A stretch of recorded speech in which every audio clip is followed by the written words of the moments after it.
2차 세계대전 막바지 미국의 일본 본토에 대한 공습이 시작되고 일본은 최후의 발악으로 미국 본토를 공습하는 기상천외한 복수국을 계획합니다. 우리가 다 아는 하와이가 아닌 진짜 미국 대륙을 말이죠. 일본의 한 기상학자가 후지산 상공에 부는 강한 바람을 발견했는데 일본 군부는 측정기가 부착된 풍선을 일본의 서쪽에서 쏘아 올려 동쪽에서 줍는 방식으로 이 기류를 실험했습니다.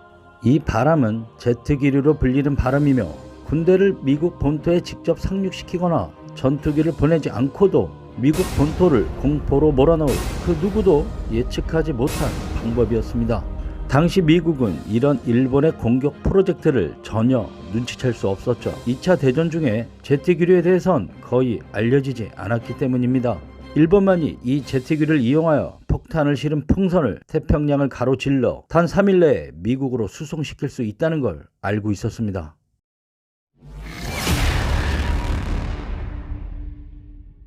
도쿄 인근의 체육관과 극장, 학교 강당에서 10대 소녀들이 동원되어 종이 풍선과 폭탄이 조립되었습니다. 불빛이 새어나가면 미국 공습에 타켓이 될까봐 등화 관제를 한 상태에서 말이죠. 수소를 가득 채울 풍선에 만일 작은 구멍이라도 생길까봐 소녀들은 늘 짧은 손톱을 검사받았고 머리핀도 절대 사용할 수 없었습니다. 종이 풍선은 습기가 스며들지 않고 질긴 뽕나무를 원료로 사용하였고 악매의 혀라 불리는 식물에서 채취한 접착제로 붙였습니다.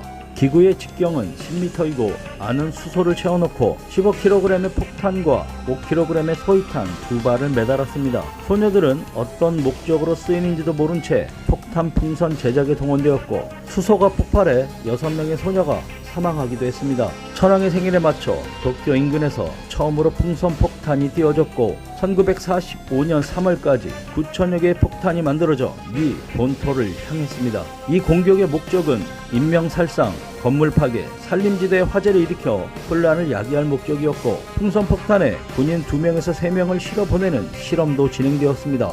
더 나아가 패스트균, 탄저균, 천연두균 등의 생물학 무기를 실어 보낼 계획까지 검토하고 있었습니다. 풍선의 고도가 내려가면 전기장치가 불을 뿜어 모래주머니를 잘라내어 버리고 풍선의 고도가 올라가면 고도계가 밸브를 열어 수소가스가 새어나가도록 해 고도를 유지했습니다. 3일 내에 8,000km의 태평양을 가로질러 미국에 도착할 때가 되면 수소가스는 모두 소비되어 자동으로 풍선을 파괴하고 폭탄을 지상으로 포하였습니다. 풍선은 미국 전역에 걸쳐 출몰했고 캐나다, 멕시코, 알래스카에서도 나타났습니다. 풍선 폭탄은 기괴한 시도였지만 일본 본토 공격에 열중하던 미군들을 긴장시켰습니다. 미군은 일본의 731 부대가 특수한 생물 무기를 개발하고 있다는 것을 알고 있었고 풍선 폭탄에 생화학 무기가 장착되었을 가능성을 우려했습니다. 패스균이나 천연두균이 바다를 건너 날아온다면 감당할 수 없는 큰 피해가 예상되었습니다.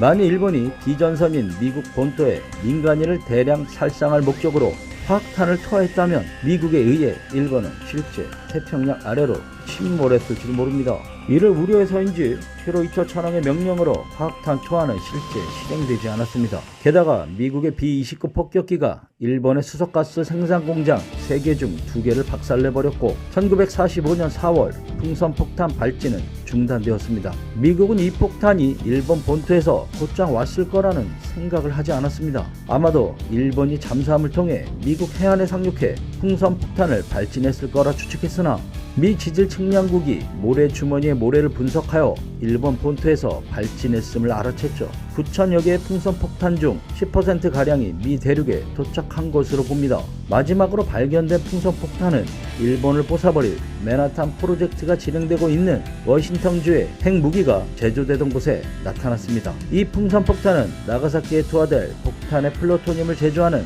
건물의 송전선에 걸려 정전을 일으키기도 했습니다. 이 풍선 폭탄의 성과는 일부 지역의 작은 산불, 추락한 폭탄을 모르고 만지다 폭발하여 민간인 6명이 사망한 정도였죠.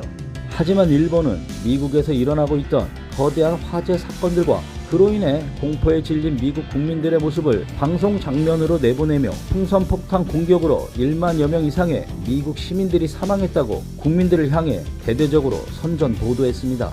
풍선 폭탄 공습이 중단된 5개월 뒤 일본은 패망합니다.